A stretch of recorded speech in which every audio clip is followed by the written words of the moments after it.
Et bonjour. Bonjour. Alors voilà, on est là ici dans ce lieu bien chargé pour vous faire une nouvelle pensée en voyage. On a beaucoup de choses à dire, des choses à partager et on voulait aussi le faire tous les deux ensemble, Amélie et moi. Ça faisait un moment que moi j'étais pas intervenue dans une pensée en voyage. C'est un peu un challenge, on va dire, parce que en ce moment je vis des choses assez intenses avec l'arrivée de Lohan, du bébé. Et voilà, donc j'essaye de prendre aussi un peu ce temps pour moi, pour nous, pour pouvoir exprimer un peu ce qu'on vit, ce qu'on a vécu ces derniers temps. Alors la passerelle, pourquoi ? Parce qu'en fait, déjà il y a une chanson donc, qui a été écrite. Que vous entendrez tout à l'heure. Que vous entendrez ensuite. Et puis, souvent on discute avec Amélie et puis on échange beaucoup de choses et on a envie aussi d'aller un peu plus loin, de partager ses pensées entre nous avec les autres personnes, via Internet, voilà. Il y a une première étape, c'est celle de créer la passerelle entre le cœur et la raison. Ça, c'est avec soi et soi-même. On a des rêves et en même temps, nos rêves sont bloqués par notre raison, par le fait que la société nous impose de vivre telle chose de telle façon. Et du coup, notre cœur ne s'exprime pas bien et voilà, il y a une confusion. Donc il y a déjà créé cette passerelle pour créer un accord entre nous, entre soi et soi-même. Et ensuite, le verbaliser. Le verbaliser grâce à l'autre. Amélie est là pour recevoir ce que j'ai à lui dire et je suis là pour recevoir ce qu'elle a à me dire. Déjà, ça c'est de réussir à communiquer entre soi comme ça avec amour, c'est fort. Et ensuite, il y a cette bulle-là d'amour, de communication qu'en fait on a envie de partager avec autrui. Et c'est là où on crée encore une passerelle entre ce microcosme-là, ce petit monde, et puis grâce à Internet, on le communique avec vous. Et puis ensuite, c'est là où on commence à dire je suis un autre toi-même, je suis un autre toi-même, grâce à ces personnes qui sont réceptives, qui vivent aussi, qui vibrent de cette même façon, ou à leur façon, mais en tout cas qu'on sent qu'il y a un accord. Et du coup, quand on sent cette humanité bien ensemble, encore dans cette bulle, tout d'un coup, on a envie de créer encore une passerelle ensemble. Et cette passerelle, c'est celle-là qu'on a envie surtout d'en parler. C'est la passerelle qui va nous emmener à créer une communication entre le monde visible, réel, comme on dit, qui est celui-ci, le monde de la matière, et le monde de l'invisible, le monde de l'esprit. En ce moment, en fait, avec Amélie, on est en deuil, comme on dit. Du coup, j'ai aussi créé cette chanson qui s'appelle La Passerelle, que vous allez entendre après. Et je vais vous parler déjà de ça, c'est-à-dire que déjà lui et moi, on devait faire de la musique ensemble. On avait pour projet de faire de la musique ensemble. Et on parlait beaucoup des étoiles, on parlait beaucoup de la nature et puis de l'au-delà aussi. Hein. Et il était très réceptif aussi à cette communication de l'invisible. Et du coup, donc, on avait pour projet de faire cette musique ensemble. On n'a jamais fait jusqu'à présent, en fait, aujourd'hui. Concrètement, j'ai créé cette chanson et à la fin de la chanson, j'ai eu l'impression que c'était lui qui me dirigeait, qui m'orientait pour créer ce morceau. Et j'ai eu vraiment la sensation de faire ce morceau avec lui. Et moi, en l'écoutant après le morceau, parce qu'on l'a laissé, la fin, qui est plus électro en fait, on l'a laissé en boucle toute la journée. En l'écoutant, j'ai vraiment eu l'impression que c'est une musique qu'il aurait pu faire en fait, qu'il aurait pu créer. Et je me dis que c'est lui qui l'a créée en fait, à travers les mains et le cœur de Ludo, quoi. Donc c'était un très beau moment, très émouvant, très, très fort. Et maintenant, avec tout ça, pour pas laisser, on va dire, les émotions prendre le dessus, de trouver une autre manière de communiquer, surtout avec l'arrivée de Lohan, de ce petit être. Essayer de trouver une autre manière de communiquer avec son parrain. Voilà, c'est un parrain cosmique, comme j'aime bien dire en ce moment.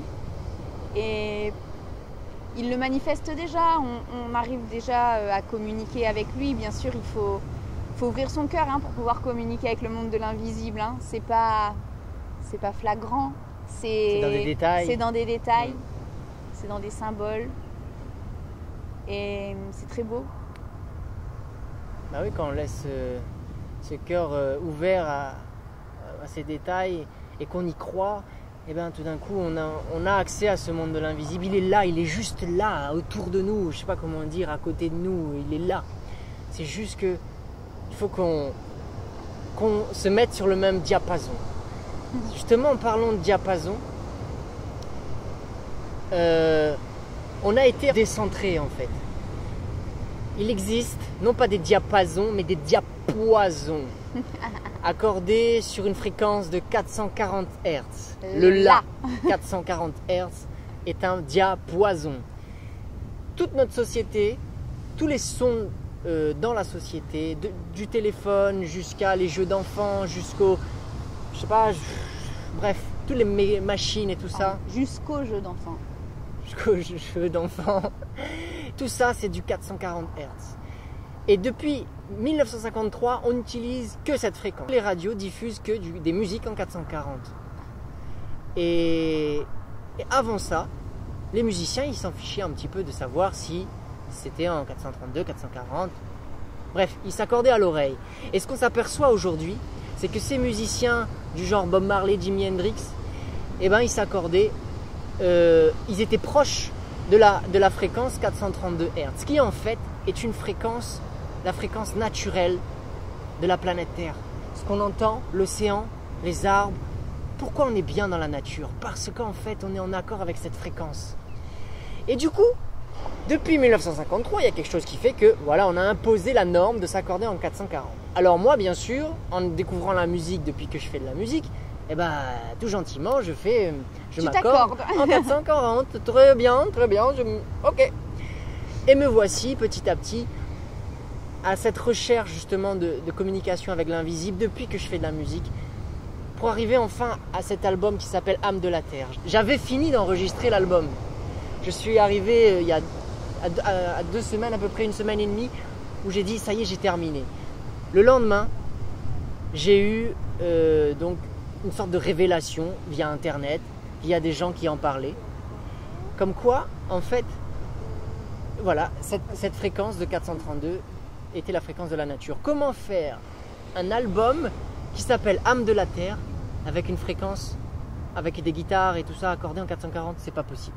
Donc j'ai fait le choix de tout recommencer. Et en faisant ce choix de tout recommencer, c'est là où moi je rencontre des musiciens, je rencontre des gens aussi qui veulent partir sur cette fréquence, sur cette vibration. Parce que dans le fond, la vibration, oui, c'est une chose, mais après c'est la relation que j'ai avec ce son qui est important. Et là encore une fois, ça revient au monde de l'invisible, c'est la relation que j'ai avec l'invisible qui est important.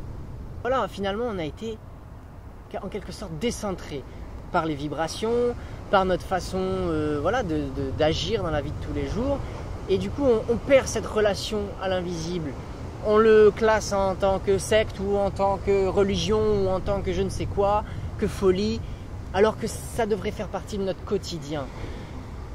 Dans la chanson, je dis, l'esprit a besoin de nous comme nous avons besoin de l'esprit. Si on est venu expérimenter dans la matière, c'est parce que on est venu chercher, ce dont on a envie de croire. C'est-à-dire que moi, si je crois qu'après la mort, ou qu'après la vie d'ailleurs,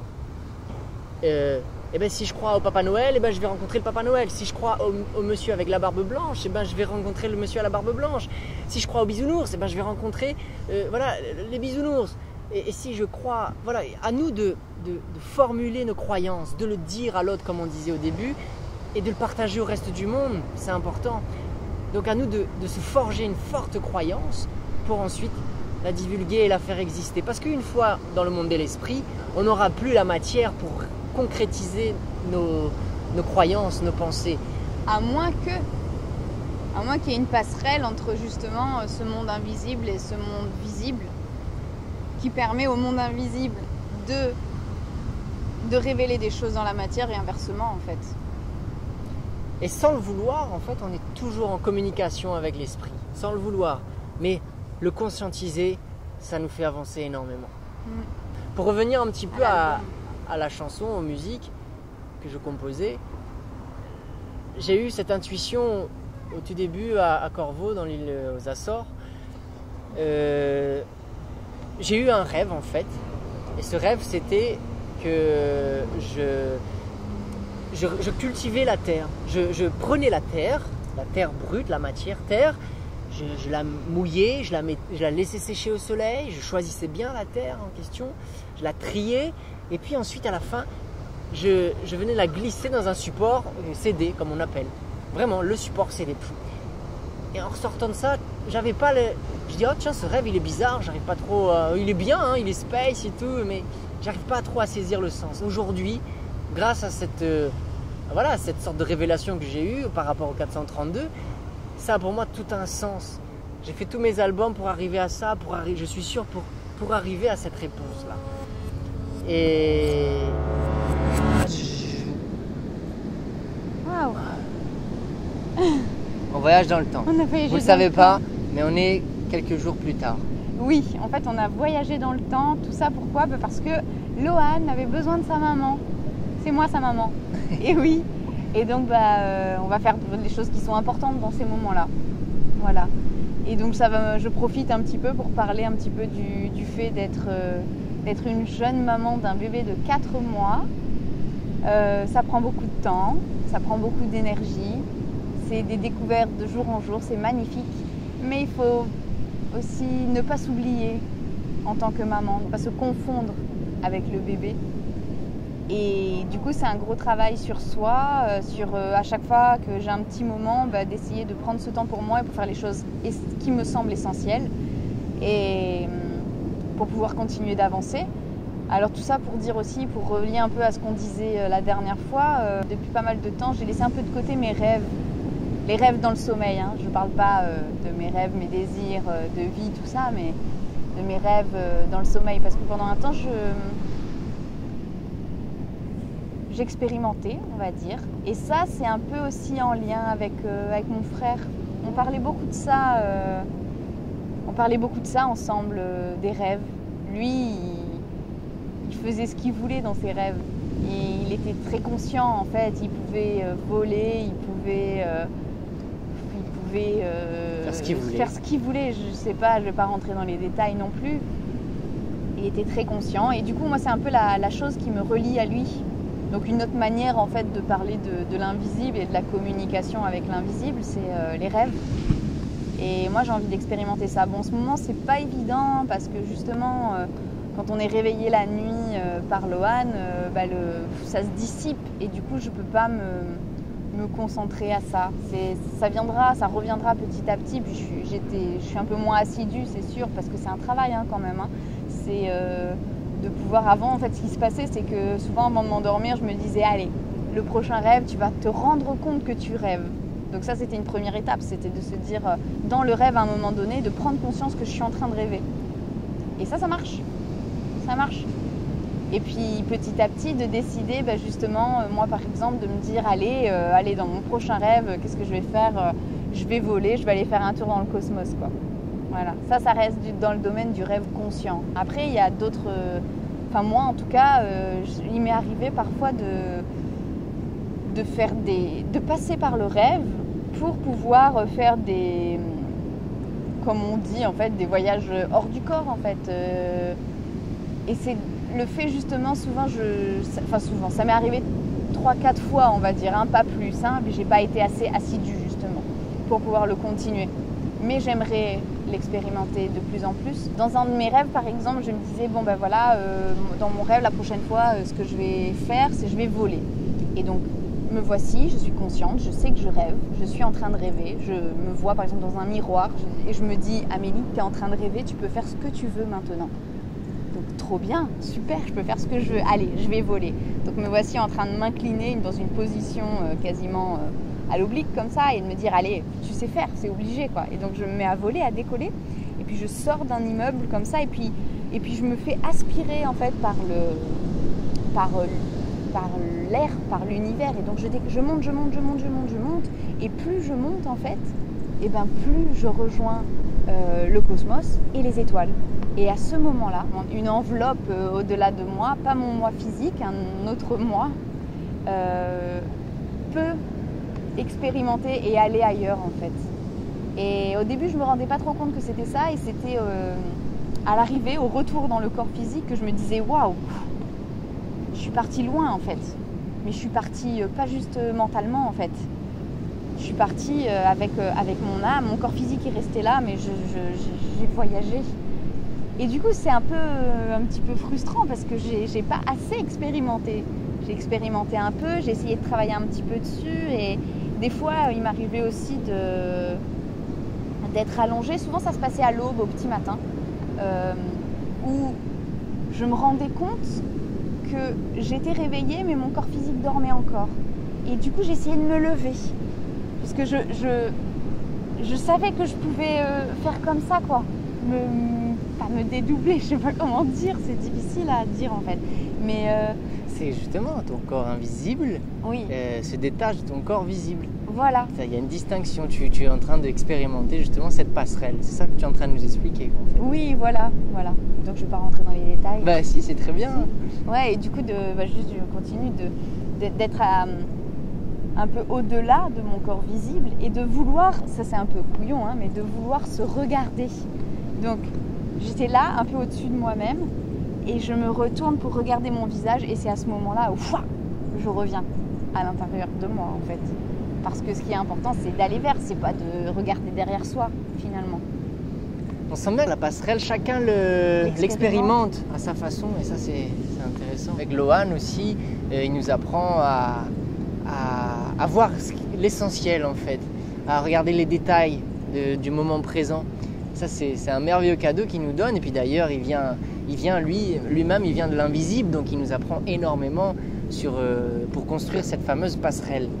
La dernière fois on était donc à cet endroit très chargé avec les pierres, les stèles de pierre, et on a voulu aussi poser nos pierres à notre façon.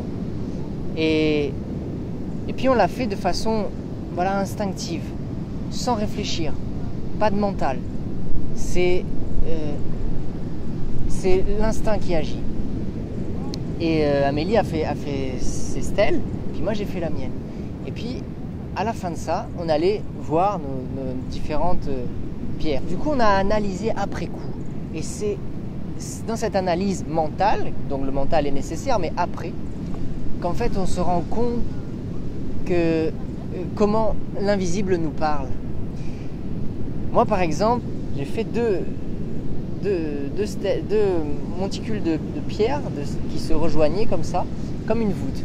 Et au milieu, donc il y avait j'ai tracé donc avec des petits cailloux une limite entre les deux, comme pour en fait signifier le monde de l'invisible et le monde du visible. Et en fait, ce que je voulais, c'était relier. J'étais dans cette dynamique de vouloir relier ces deux mondes.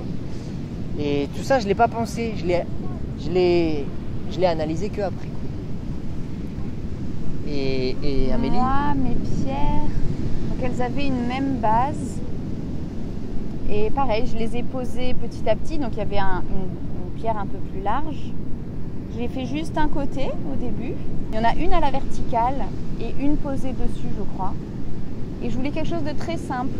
Et en fait, après, je me suis dit, il manque quelque chose. Donc j'ai fait à côté, j'en ai fait une autre et elle ne se touche pas. Sur la photo, je crois qu'on dirait qu'elle se touche, mais en fait, elle ne se touche pas. Et après coup, c'est vrai que c'est ce que je vis en fait beaucoup en ce moment. Avec Lohan, et avec la disparition de mon frère, et avec Ludo aussi, c'est mon rapport à l'autre, mon rapport à l'autre, et le fait d'avancer ensemble en fait.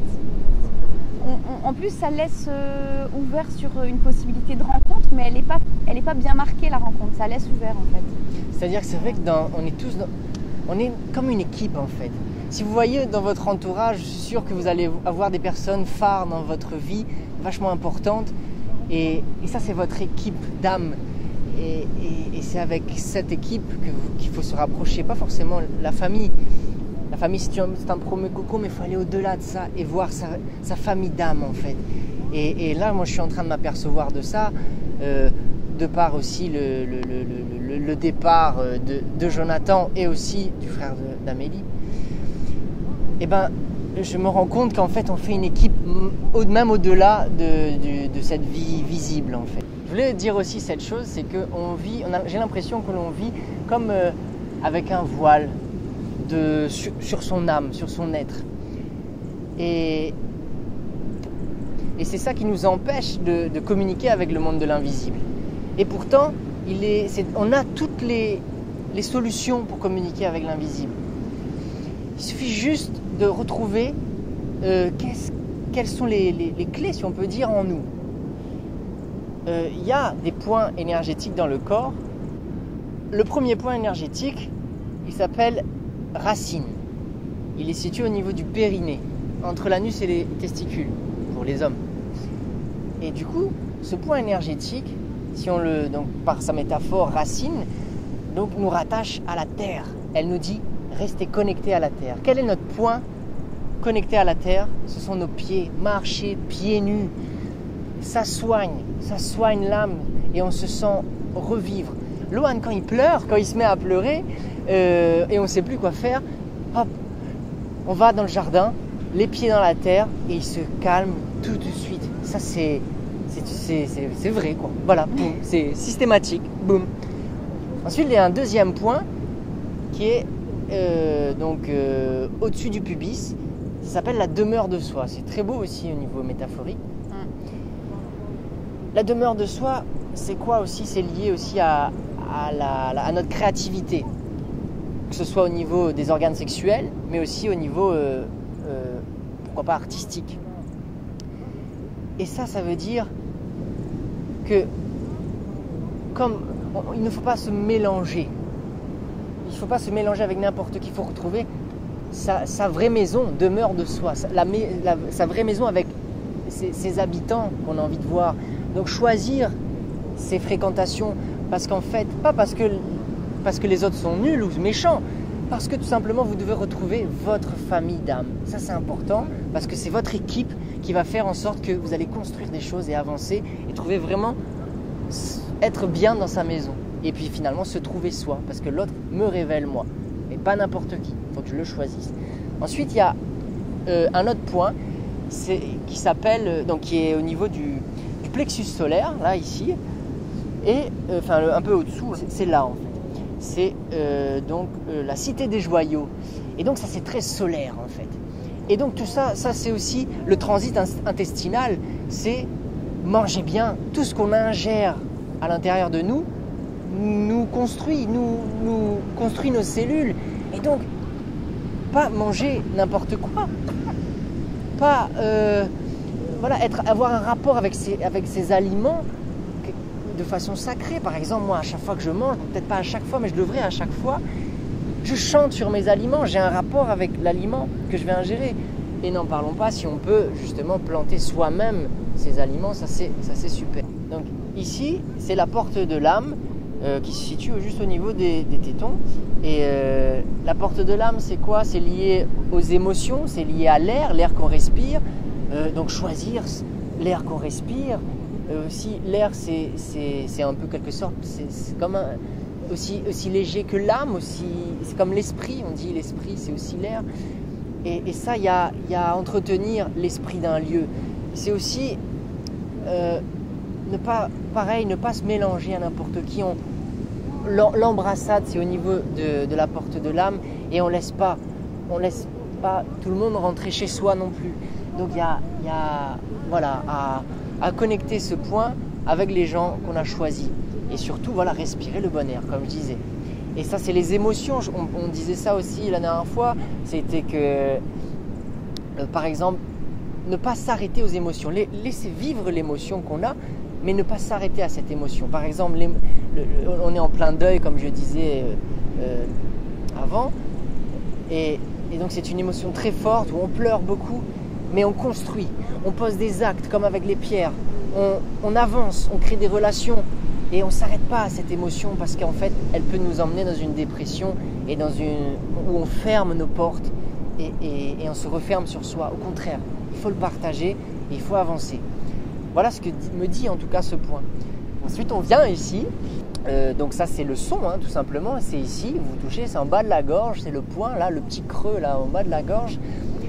Et puis là, on boucle la boucle, ça revient au 432 et aussi à la communication. Qu'est-ce qui va nous faire parler? Qu'est-ce qui va nous faire communiquer? C'est le fait qu'on entende.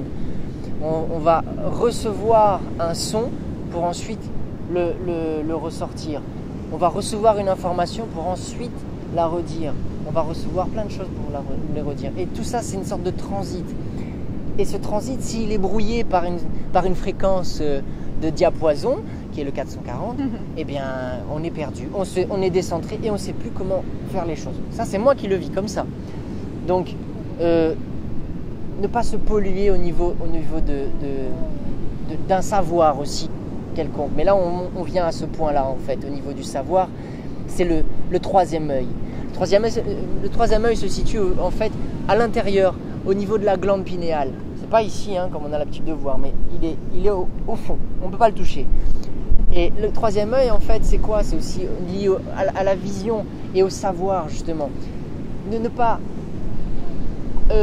prendre les choses comme un savoir, se nourrir de savoir, comme avec les livres. Je ne dis pas, c'est peut-être très intéressant, mais prendre les informations comme ça qui nous arrivent et puis les ressortir comme ça, basiquement, mais plutôt être dans la connaissance. La connaissance, c'est naître avec le moment présent. C'est une expérience de vie qui fait que je vais dire quelque chose. Je refais le point aussi avec les pierres qu'on a posées. C'est pas le mental qui fait l'acte. Le mental, il est juste là pour dire, pour analyser. Mais la connaissance, c'est ça, c'est l'instinct, c'est se laisser aller dans une expérience. Et donc voilà, on retrouve petit à petit une communication avec notre glande pinéale, en fait, qui est, à mon avis, le point essentiel pour communiquer avec l'esprit. Et donc tout ça se réaligne, tout ça il y en a qui emploient ce terme de nettoyage, bon, si vous voulez. Une fois que tout ça est bien centré, on a quand même comme un passage. Et puis on n'oublie pas le dernier point qui se situe au-dessus, là, comme ça, c'est la fleur de lotus. Et là, ça débouche sur le canal que l'on est pour justement accueillir l'esprit et pour aller à la communication à l'esprit. En fait, nous sommes la passerelle. Chacun de nous, par son expérience de vie, est une passerelle. Et donc, il peut communiquer justement avec l'invisible s'il arrive à être centré. Et je nous invite à tous redevenir ces passerelles parce que il est temps. Il est temps. Il est temps. Il est temps. Il est temps de sortir un petit peu de ce monde à sens unique. Ok ? Devenez des passerelles. Et je pense qu'on va arrêter là, cette pensée en voyage. Je vous remercie de nous avoir écoutés. Il y a la chanson juste après là. Et on retourne donc dans l'autre endroit de la voyage dans le temps. Et à bientôt. Donc à bientôt pour une nouvelle pensée en voyage, peut-être. Mais soignez vos passerelles. Ciao. Salut.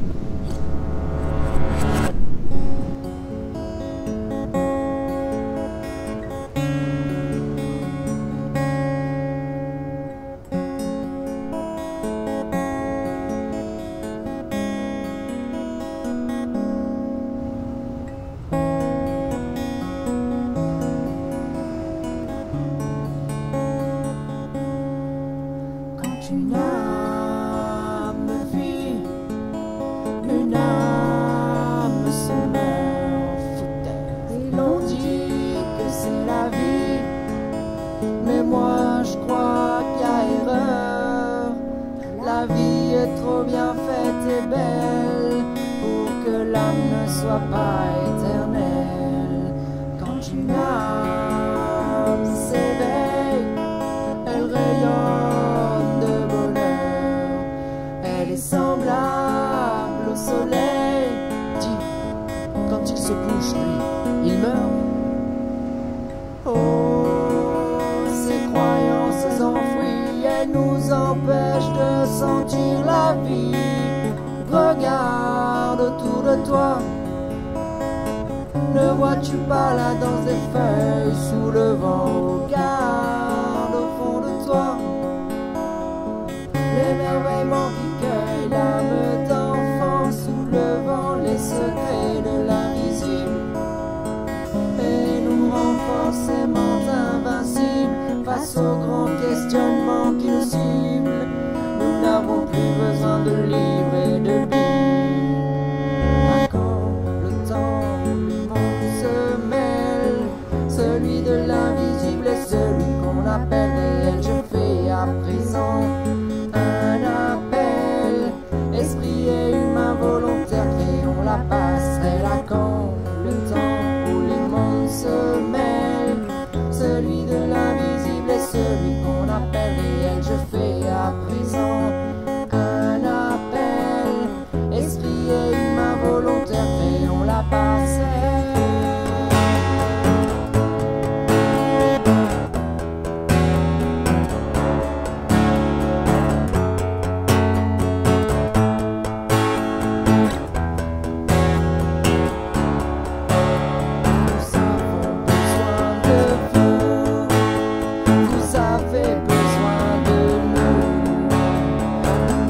présent cet appel.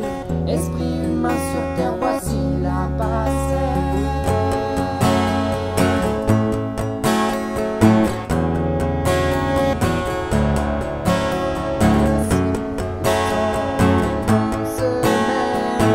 Celui de l'invisible et celui qu'on appelle. Voici à présent un appel. Esprit humain sur terre, voici la passerelle. Esprit parrain, je sais que tu reçois cet appel, créons le lien au toit. Esprit serein, je sais que tu vois ton filleul même loin. Toi, esprit des cieux, ne t'arrête pas à ce refrain, nous sentons déjà bien ce lien, alors va vol, si tu le veux, va vol dans mille lieux, va vol dans mille lieux, va vol dans mille lieux, la passerelle se fera mieux, va vol dans mille lieux, va vol dans mille lieux, va vol dans mille lieux, la passerelle se fera mieux. Voici le temps où les mondes se mêlent, celui de l'invisible et celui qu'on appelle réel. Voici à présent